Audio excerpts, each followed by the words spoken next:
everybody. Welcome.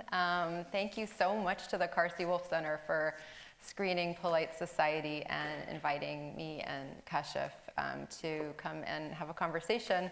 So we'll be talking about the film and some of the context, and then at the end we're going to open it up to your questions. So think about what's on your mind.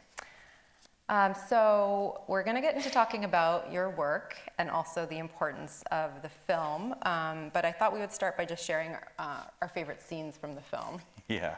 So what's the most memorable for you? I think the most memorable scene for me is the dance, like at the wedding, because I mean, I grew up watching Bollywood because my mom was fully obsessed with it, and so sort of just hearing that song and sort of seeing the wedding, it just sort of transports me back to like my childhood of you know, my mom forcing me to watch these movies with her and her sister, her and my sister, and so, but it's just a fun scene. It's really good. The cutting back and forth works so beautifully with that scene. And I think probably some of you recognize that's the song is from Devdas, Maradala, which is a really beautiful song and was, I think, just brilliantly woven into that to make the tension in that scene. And then the runner-up for me would be the gym scene when her friend walks in with, it's just so funny. It's really good. The comedy timing is perfect. I think my favorite scene is the sister versus sister fight, which for me is sort of a turning point in the film, and really is when things start to get pushed. Like literally, she's being pushed into the walls of the house, and there's kind of the first indication that there's things that we weren't expecting that are going to be happening in the film, and it kind of just starts to create that, and also just seeing like, you know, if you have a sibling, you know that there's some real stuff in that scene. Oh yeah. And I love the parents' reaction downstairs. So as Tyler mentioned at the beginning, Nida Manzoor, the director of this film, is a BAFTA and award-winning comedy writer whose influences include Jackie Chan, and This Is Spinal Tap, and many other things that you see kind of coming together in her work.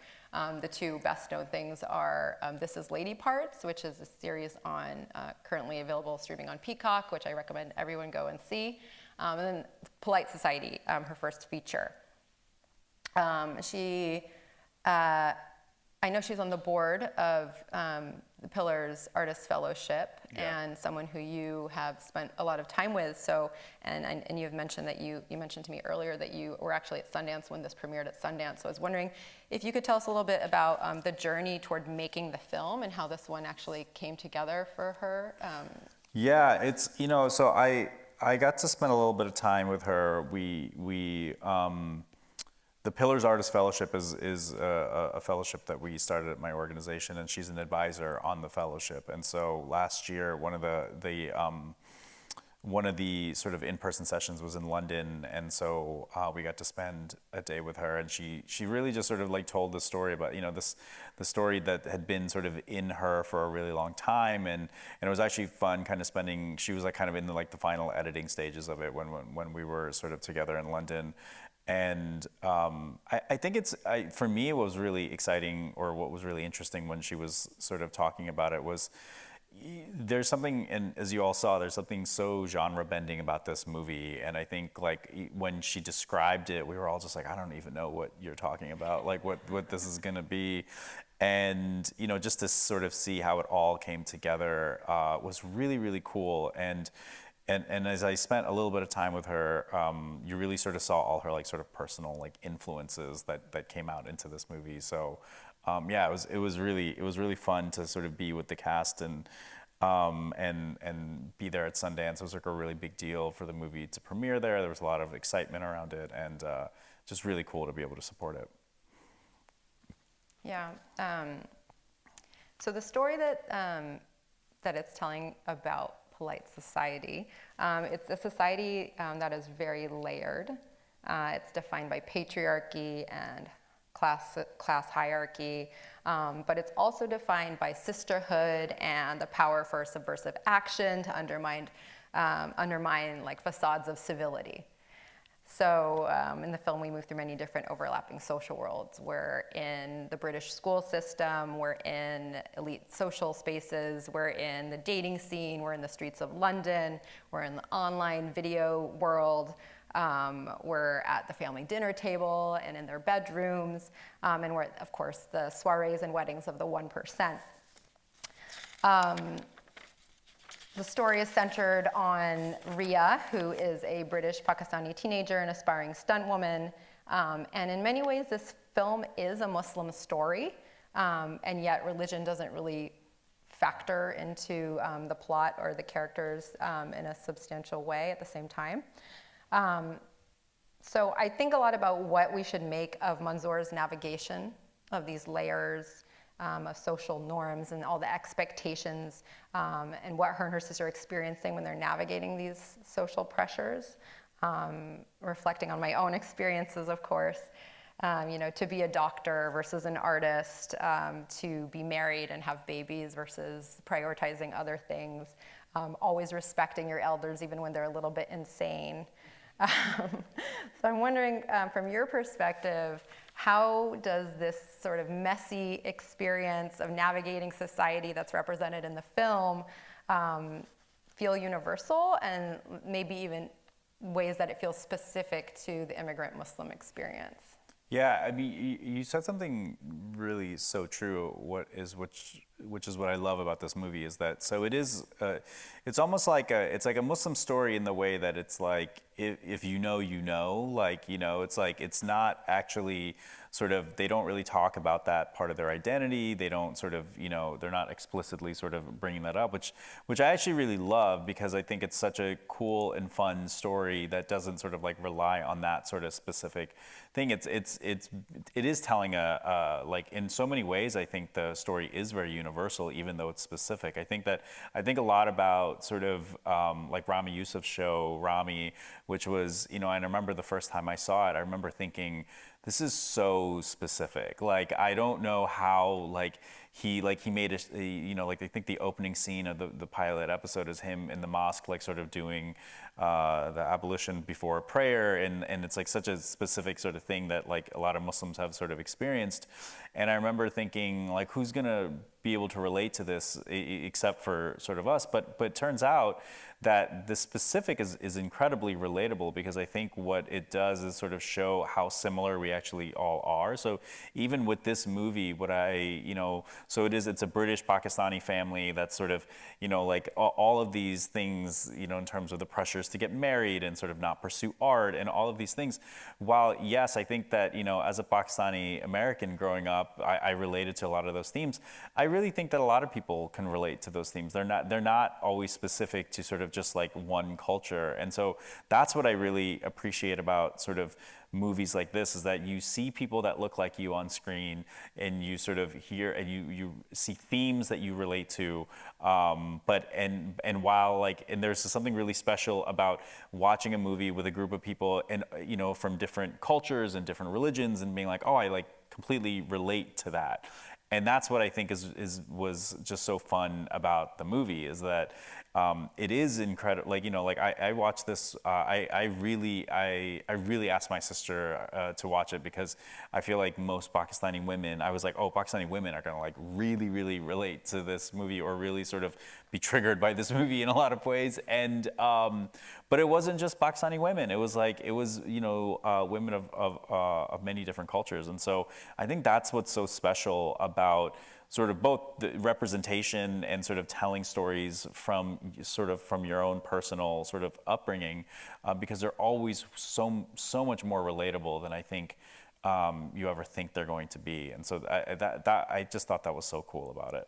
Yeah, I think Nida Manzoor really tells the stories from a very true place that's true to her.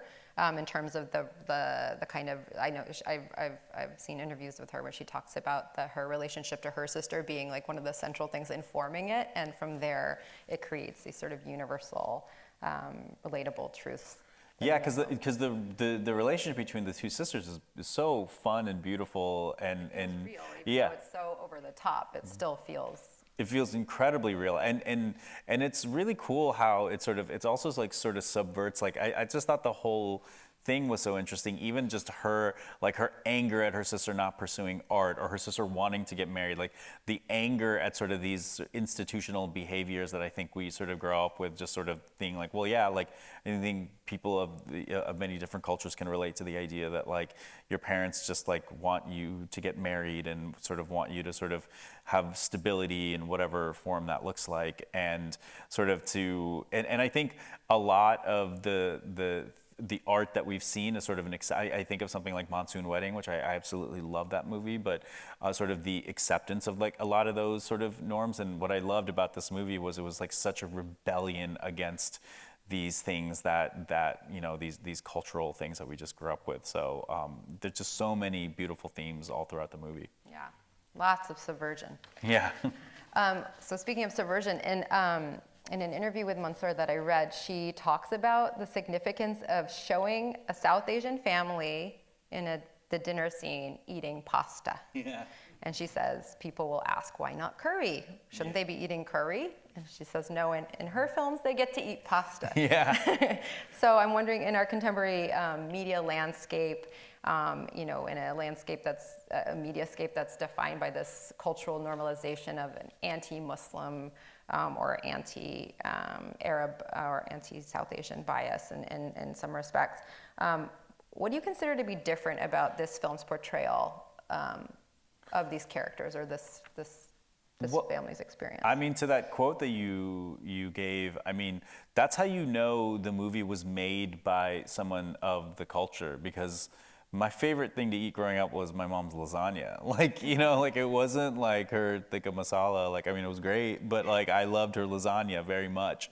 And so I think what I love about that quote is because I do think that if, you know, like a white person made a movie like this, they probably would have made that choice, even if it was malicious or not. Like they just would have probably made that choice, being like, oh yeah, they're going to be eating Pakistani food. And it's like, and so those are the little nuances that I think are so, you know, really fun and interesting about both this movie, but not just about this movie, about what happens when we're sort of empowered to create art about our own lives and our own culture, because it sort of really it really sort of tells these stories about us growing up in ways that I think that people don't often really realize. And so I think that, to me, is something that's so powerful about, you know, we talk a lot about representation and the importance of seeing ourselves on screen, et cetera, and I think obviously that's all true, but I think what is, to me, what gets most exciting is sort of seeing the authenticity of like,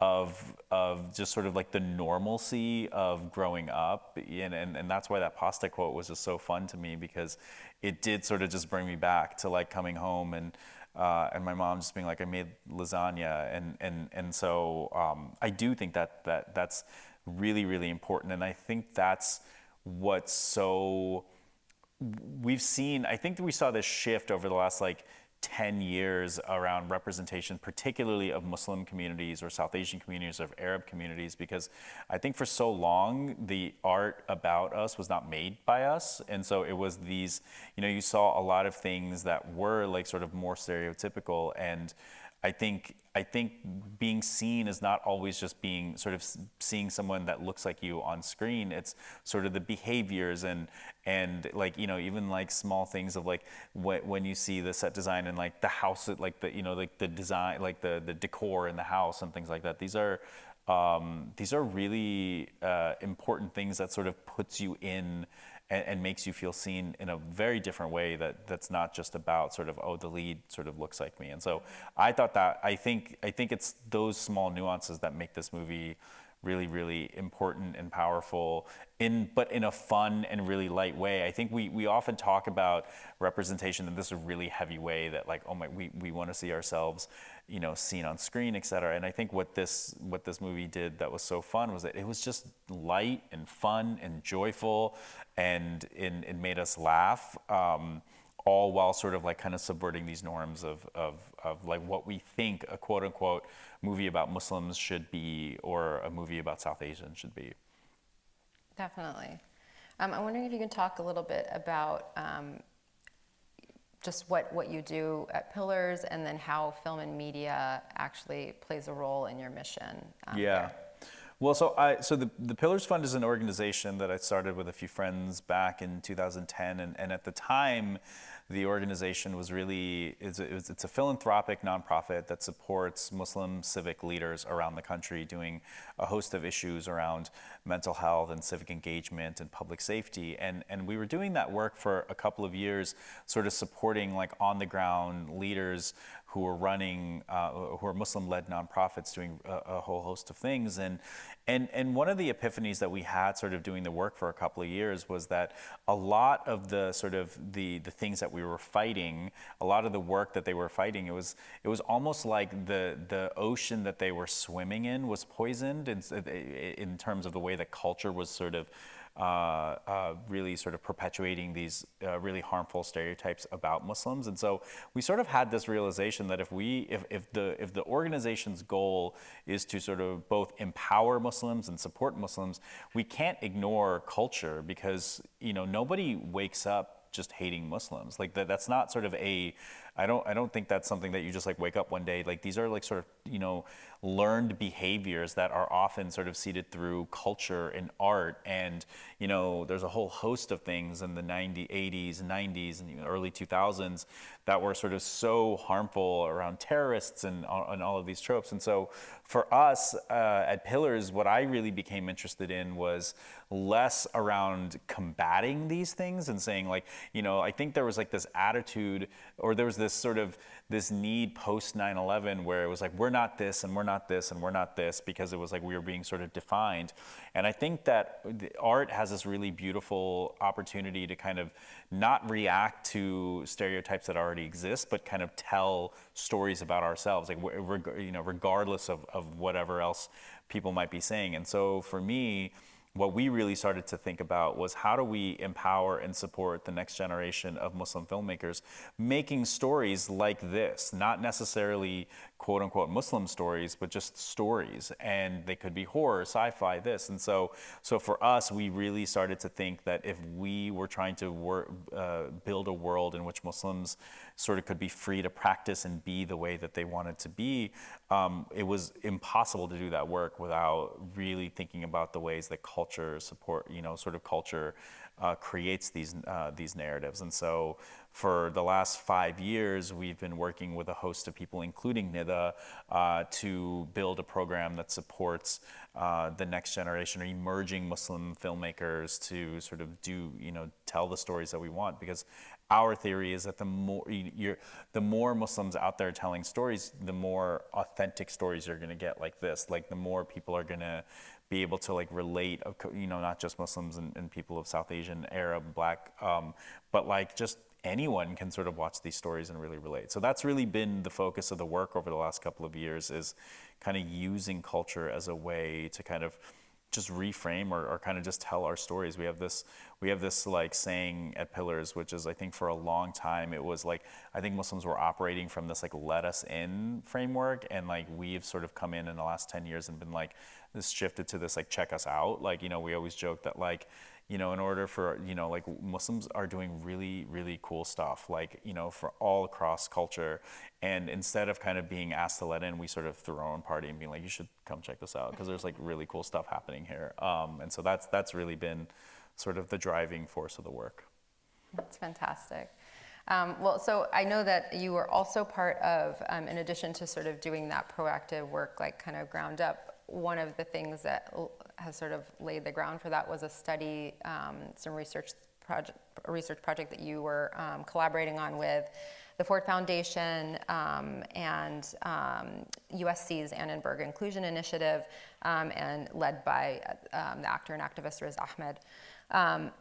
And this was there were 2 landmark studies done on film and on television that really studied the prevalence and portrayal of Muslim characters on the screen to better understand in the contemporary world, like moment, like really what are we seeing when we see, what are we learning from these narratives that we're learning through in terms of Muslim representation. So one of the reports was missing and misaligned, the reality of Muslims in popular global movies. And this drew findings based on a study conducted, this is for your benefit, not for his benefit. So it was led by USC and researchers at USC, and it looked at 200 of the top grossing movies released between 2017 and 2019 in the US, UK, New Zealand, and Australia. And I'm just gonna share with you some of the findings because I find them really, really notable. Prior to this work, Jack Shaheen is the scholar who had really kind of systematically looked at the representation of Arabs and Muslims in US film and media, TV and film. And so this is a really important update to see where we were at just up till 2019. So there are 1.8 billion Muslims in the world, and Islam is the fastest growing religion in the world. So have that as your context. So their findings included that 144 out of 8,965 speaking roles were Muslim characters. So just 144 of those were speaking roles. Characters that were Muslim were often limited to being depicted as perpetrators or victims of violence. And 20% of Muslim characters die by the end of the film, and 2/3 of those were by violent means. More than 90% of the film studied had no Muslim characters whatsoever. Half of Muslim characters that were shown in films were set in the past, so excluding Muslim modern existence from the screen. And 90% of primary and secondary Muslim characters spoke no English or spoke with a heavy accent that rendered them as foreign. So I think these kinds of findings are actually they're significant, right? They're statistical, but they're very significant when you think about the impact on the real lives, the real lived experiences of people, of Muslims in these, in these countries who are sitting and watching these films and who are, like us, just grew up with these films that we often love, but maybe portray, really violently, do a disservice to Muslim identity. So, we have to consider the impact and the significance. And, I think about,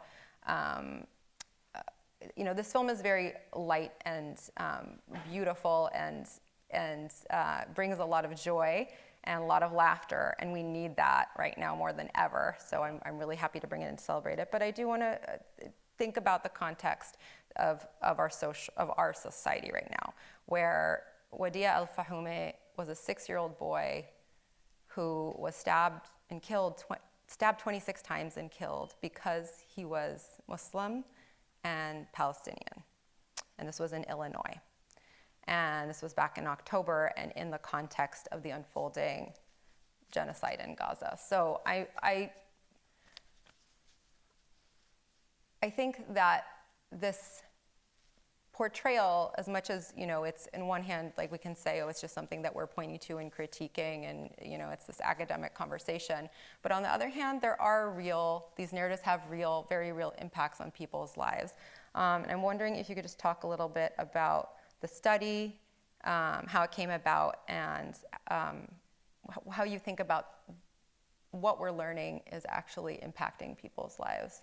Yeah, I think there's so much to say there. I think that so the study was something that, like the backstory on the study, which is both kind of like, it allowed us to kind of build the fellowship and sort of, kind of create a lot of great work came out of it. But I'll tell you the story, the study was almost frustrating in that, like, I remember when we sort of commissioned it, again, with the Ford Foundation and Riz's production company, Left Handed, and USC, I remember,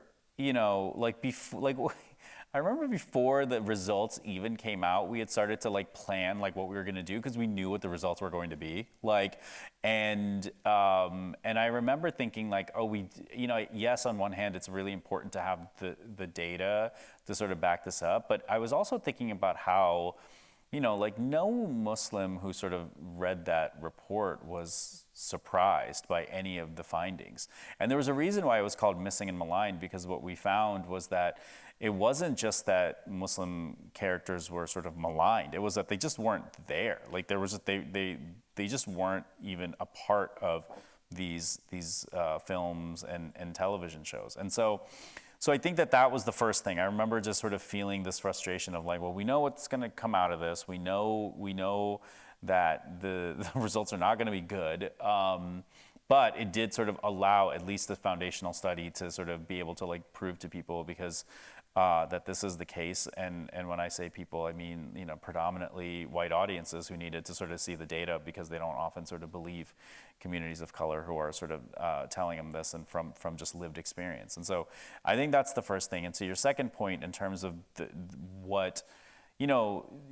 whole reason why my organization is even doing this work in the first place is because the idea, representation isn't just this thing that's like cute and fun to have on screen. It's really important because the dehumanization of, in this case specifically, Muslims has led to sort of like really, really harmful acts, like the story that you told in Illinois, is that it's very easy to hate someone when you've been sort of fed this thing over years that Muslims are violent, or harbor all types of like terrible attitudes. Which is, again, I think the other thing that the study really showed was like just how there's like so many interesting things in that study just about how like no Muslims in animated film, sort of the real lack of black Muslims. Like, one thing we don't talk enough about is the fact that the majority of Muslims in this country are black. And, one thing I will always sort of reference that I think it's really important to reference is that Islam in America doesn't actually exist without black communities. It's just, it literally does not. I think estimates say about 1/3 of enslaved Africans that were brought over here were Muslim. Some of the first mosques in this country were developed by black folks.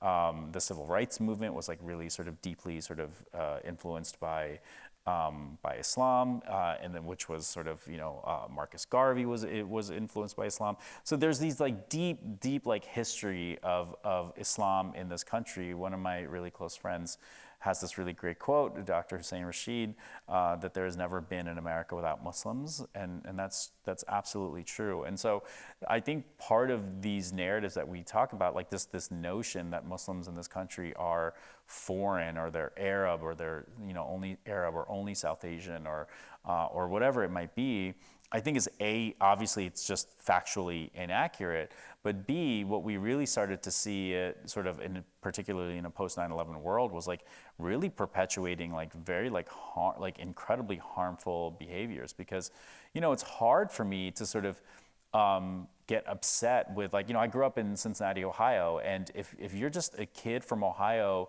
just like a white kid from Ohio, and you're just sort of and you just sort of live in your little bubble, and you just watch TV that's sort of perpetuating this idea that Muslims are kind of like really violent, and they don't believe in women's rights, and they're homophobic, and like all of these different things, and it's like you're steadily fed this appetite of these things. It's hard not to harbor sort of like this anger if you don't really know, if you don't really know better. And so to me, it's such an important thing to think about media and film and television as a way of sort of literally saving lives. And we're sort of seeing that today too with what's happening in Israel and Palestine, is that it's very easy to dehumanize people. It's incredibly easy to dehumanize and not sort of come from a place of feeling like they even sort of deserve like the most basic of humanity, like basic of humanity. And so for me, this is something that you and I were talking about earlier, is that like I I think the narrative, like when you're talking about changing narrative and behaviors through culture, it can be a frustrating thing because that it's going to take generations to do that. Like there's been this perpetual, like for many generations, this like harmful thing. It's like what we saw with the ways in which Black folks were represented in film and television for so long. As there was it wasn't really until the last like 30 years where you really started to see cinema that was coming out and sort of like created by Black people that was really sort of creating art that was like empowering and telling their own stories. And I just think I don't think it's just a fun thing to do. I think it's actually it like I said earlier, it literally saves lives by creating these by having this type of representation. Yeah, thank you. One of the things that I know was an outcome of that study and that research was this sort of idea that you were also building a blueprint, like you were talking about this change, the narrative change, and the time that it will take.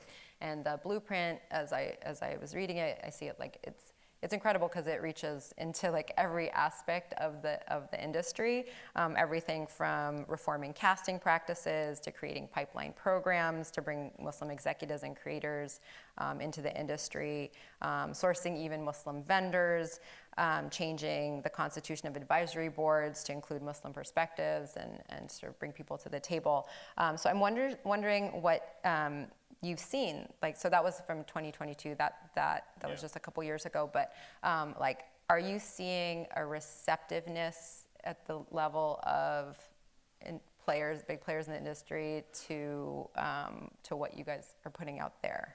Listen, I'm going to be really honest. I was, and then I think October really changed a lot of that, if I'm being really honest. I think that I think there was a receptiveness. I think this is a broader conversation around sort of, I think Hollywood, my assessment of sort of what's happening right now is that if you look at sort of the quote unquote like diversity boom in Hollywood over the last like, let's say 5 to 7 years, and where we saw like the Crazy Rich Asians, and we saw sort of Issa Rae, Insecure, when you saw this, all which were obviously incredibly successful. I think one of the things that's been really frustrating is that you're seeing this sort of like retraction of that in the last like year. It's almost like these sort of film executives are like, well, we gave you all sort of an opportunity to sort of do this, and it was fun and it was cute, but like we got to go back to like business as usual. So I think you're seeing a lot of these studios kind of like cut back on their sort of diversity programs and sort of like, making kind of public statements by saying, oh, I think we went too far, and all of these things. And so, so I think, I mean, Hollywood's a weird world. I think that like, it's like a lot of industries is that like, you really have to have,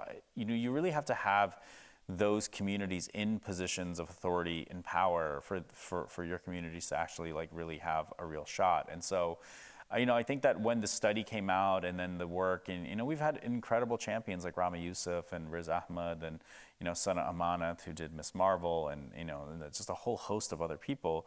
So like I do think that there was this initial sort of receptiveness, but I'd be lying to you if I didn't say it was a fight. It's like a constant fight. Because I think that you always have to kind of prove your humanity or prove that there's in value in what you're doing, which versus sort of like with white audiences, they never really have to do that. That's just sort of the default. And so, and then when you layer up on top of that sort of the current climate, there are very there are prominent sort of Muslims who I've talked to in the last few months who've sort of, have been advised not to say things and not to sort of, cause too much of a, stir. And I think we are sort of in this like very strange moment right now where you feel like the progress that you made is almost sort of we're going backwards in a lot of ways, and you really feel like how not permanent the progress that you were making was. Not that you thought that it was permanent, but you thought it was maybe had a stronger foundation than it did. And I think what the recent events have shown is that it's, it can and sort of has been sort of taken away, and that's a scary thing for sure. I have time for one more question, Tyler. Okay, so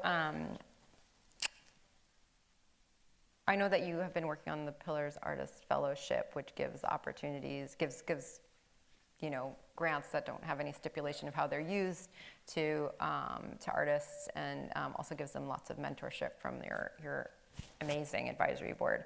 And so there's this sort of new generation of creators coming up through that program, and we've seen lots of examples, especially like in the TV space. Like, I mean, there's We Are Lady Parts, there's Rami, there's Mo. There's these examples where it feels like we're at a turning point, and now you're kind of talking about also that in this really present moment that's not seeming like a very linear path forward. Yeah. So I'm wondering if you can just talk a little bit about the program that you have helped to build, and maybe how those of you who are thinking together about creating new kind of infrastructure for new pathways, new pipelines for people to come in and help shift the status quo. Like, where do you see that standing and going forward? I mean, I think that, some of the most inspiring things that I've seen that sort of come out. I mean, someone like Issa Rae, I think, is like such a brilliant example of like what I think you can really do. Like, she created this incredible series that that was undeniable, that that HBO sort of picked up and sort of turned into Insecure, and she sort of has created her own production company and sort of doing a lot of this, like trying to own the content that you're creating. And so I think for me, it's like when you're relying and you're depending on other people, like I really do wonder if a show like Mo, like I'm pretty sure it got renewed for a second season. If I read that correctly, I can't remember, but I'm pretty sure it did. I do wonder how that sort of like I thought Mo was actually like just such a phenomenal show, like to me that just kind of was like the best of everything that we're talking about. And in part because you have, like in this film, you have like flawed, you can have Muslim characters who they don't have to be good or evil. They're just these flawed human beings who are screwing up all the time, and it feels like a different moment. Totally, and also the inner, I know the term like sort of, the intersectionality sort of gets like overused a lot, but like that's what I think was so good about that show, is it was really sort of talking about the immigrant experience, the undocumented immigrant experience, and Texas culture and all of these sort of really cool things that were coming together. And so, I think that I think that the good news is that I think more Muslims today than ever before, I think, are going into the arts and going into Hollywood and really kind of creating really incredible art. I mean, I think the flip side of that is that it's harder to sort of get your shows seen. And so for me, it's like what the fellowship is really meant to do is kind of create sort of a camaraderie amongst people who can support each other. And if you go onto our website and look at the 10 fellows and the projects they were working on, I mean, they are just absolutely incredible. There's a great guy in there named Imran J. Khan, who did this movie called Mustache, which is just such a great movie. That was premiered at South by Southwest last year, and actually Riz Ahmed just announced that he's sort of an executive producer on it, so they're looking to get it sold.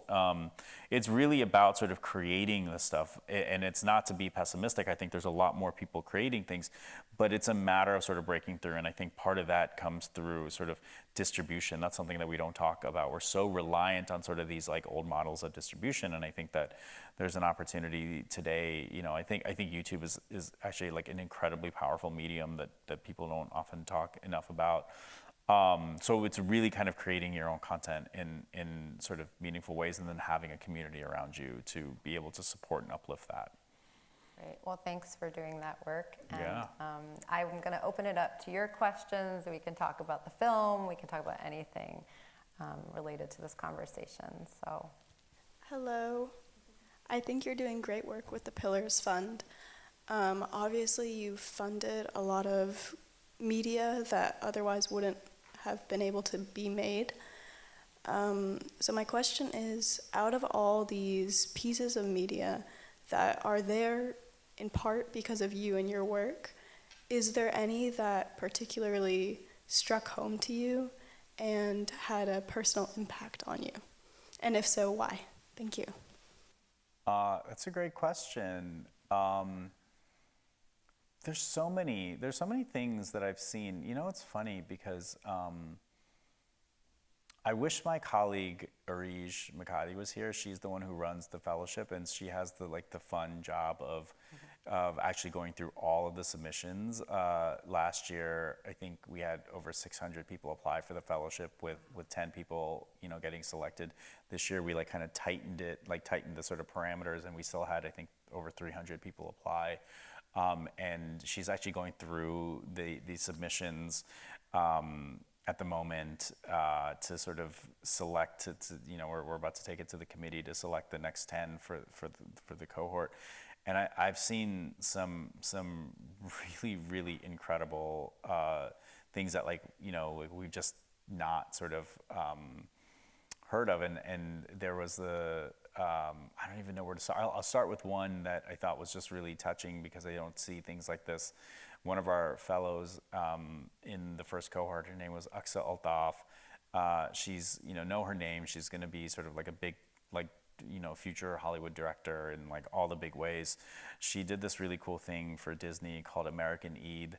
And it was just this very sweet story about these two kids kind of going to school and you know, trying to sort of, you know, the awkwardness of celebrating Eid, but it was, you know, now I think it's a little bit more recognized in a lot of public schools. But for us, growing up, you know, it was a weird day, because it was our biggest holiday, and then you just go to school and it's just any other day. It's our Christmas, and you go, it's going to school on Christmas and just being yeah, today's kind of a big deal, but we're just hanging out it's a normal day. And then, you know, for a lot of us who had immigrant parents, they were yeah, you're not missing school. And so, so it's just this really sweet story about these two sisters, and sort of you know, just that sort of struggle of going. And it's I think you can check it out on either on Disney Plus, and it's called American Eid. And I think what I really weirdly, I don't have kids myself, but I weirdly get very excited about kids content, because you don't see that you know, often in ways that feel I remember watching it and just being man, I if I had kids, this would be so fun to be able to show them. And I got to watch it with my niece, who's now kind of old enough to appreciate it, and it was just really incredible and fun and beautiful. It's a 20-minute short. So that's just one thing that comes to mind. But honestly, oh my goodness, there's an abundance of talent. There was one, man, I can't even remember what it's called, but it was a short that I saw by one of the artists that submitted this year, and it's this very sweet story about an old man who is a widower, and he goes to this stand every day to get food, and you know, he meets some you know, someone there, and it's just this very sweet sort of it's not even a love story. It's just two kind of older people who just kind of you know, find each other in this sort of you know, this window of loneliness for them. And there's so much out there, and I think that's what excites me the most about the fellowship, is that it sort of gets to shine a light on these really incredible artists that I think one day will be, you know, household names. I do applaud also your efforts in the Pillars Fund. As a white non-Muslim screenwriter who also cares about representation, I wrote a project and I included an American Pakistani Muslim woman, and I struggled to find resources. Obviously, there's a dearth of film in Western American media for me to look at. I did the best I could, but I'm wondering what kind of resources and what you would recommend to allies who are out there who also care about some of these topics, and what what you're bringing to the table with the Pillars Fund. Yeah, thank you for that question. Actually, one fun thing you should check out is we launched this really cool database with Disney, I think 2 years ago, which was actually sort of meant to do exactly what you were saying. Is I think we, from executives, I think we got a little tired of them being like, well, we would have hired a Muslim, but we didn't know any Muslims. And so like this database actually sort of is one that like everyone from sort of screenwriters to costume designers to whoever can go in and sort of like, submit it. And then it's a public database that you can access, so that like if you are sort of creating a movie, for example, it's going to be taking place in sort of a Muslim country, and you're looking for sort of a costume designer that sort of has that sensibility. I think the database is a really good resource in that way. I think that's just like a sort of easy way and it was actually kind of created for the exact purpose of the question that you just asked. So that's one like sort of simple resource that I can think of, and I think I think the other ways too is just sort of like conversations that you have with like people, like like I think opening up your horizons and like building communities. Like one of the examples that I give that's like so cool is like I'm sure many of you know that show The Bear. Which is just a phenomenal show. So if you really look at The Bear, Christopher Storer, who's the creator of that, he directed Hassan Minhaj's first A Homecoming King, and then he either co-EP'd or directed a couple of episodes of Rami. And so what's really cool about that is if you watch The Bear, there's the character Ebro on the show. He's a Muslim character, which you wouldn't really kind of catch. Like you wouldn't, because that's I think what's really cool about that character is that if you know, which is always kind of fun for me, is that he like makes a reference about how he doesn't eat pork or something like that. His name is Ibrahim, but I don't know if Christopher would have sort of had that character in that show had he not sort of worked with Rami and Hassan. And so also sort of just like being in community with people and sort of understanding and having those conversations. I think, I do think sometimes right now we sort of live in a world where, particularly allies, and I do have empathy for allies because they really want to get it right, and they sometimes might be afraid to ask the questions that they want to ask and be like, and I think that sort of surrounding yourself with community and sort of being able to ask like the quote unquote dumb questions that you may not know, like I think that's important, and I would say that that's important for on this side of the table to be open-minded, to sort of also be able to answer those questions in a way that we know it's coming from a place of like you just want to do right and want to and you may not know some of those nuances. So those are the few things that come to mind. Thank you very much. I love the film Beyond All Belief, and my first response to it, I don't know how politically correct or any way this was, but my very first response was, this director leaves Quentin Tarantino in the dust. But we don't have the director here. Yeah. We have you, Kashif, and the Pillars just sounds like just the most extraordinary organization, and I know that you are involved in many other kinds of foundations and organizations, but I hope you don't mind this question, but how did you get from Cincinnati to everything that you're doing now? I mean, your guess is as good as mine. I have no idea how I ended up here. No, I don't mind that question because I often ask myself that same question. How the hell am I here? I was just a kid from Cincinnati. It's interesting. I mean, a lot of it was sort of like a series of sort of fortuitous, just sort of, meeting. So I'll start with just the fact that like culture and pop culture was just like a very important thing to me growing up. Like I always make this joke that like I didn't know what prom was until I saw it in an episode of Full House. Like that's how I like figured out what prom was. I didn't actually know what it was. We didn't grow up with a lot of these things, and so my sister and I always joke. I don't know how much my parents love this joke about how TV raised us, but it's kind of true in that like we really sort of understood American culture through film and television. So the foundation was always there in terms of just I understood its importance from the beginning. In terms of how this sort of all happened, Pillars was an organization. I would have never guessed in a million years that the organization turned into what it turned into. I I think that, like, you know, I'm 40, and so for me, I'm of that generation where, like, I was 18 when 9/11 happened, and it had a profound impact on me, because pre 9/11, I mean, I was a pretty, you know, I didn't really I grew up in like a nice suburb of Cincinnati, Ohio. I kind of was like, I didn't really experience like sort of explicit racism in the way that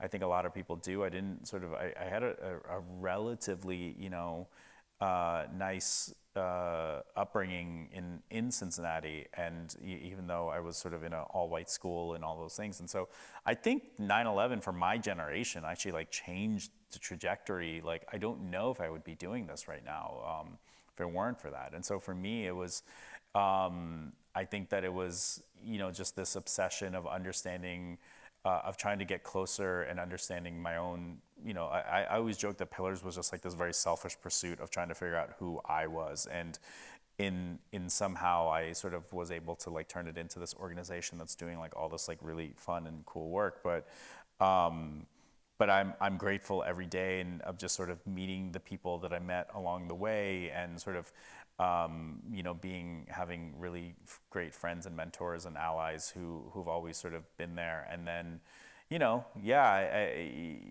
you know, you just sort of like, you just keep stepping through like, you know, certain doors, and then all of a sudden you like find yourself in like this, like, at, you know, at Sundance at the premiere of Polite Society, and just being like, how am I don't understand how I'm here. But I'm very grateful, and I think that there's so few people doing the work that we're doing. And so, you know, the other answer would be that, like, I saw white space, you know, 10 years ago. I was like, oh, there aren't really a lot of institutions doing this work. There aren't really a lot of institutions that are kind of talking about representation from a Muslim lens. And so, so we just happened to kind of, you know, build something, and yeah, here we are. Well, thank you all so much for joining me. Can we give another round of applause for? Yes, thank you. Kashif, thank you for joining us.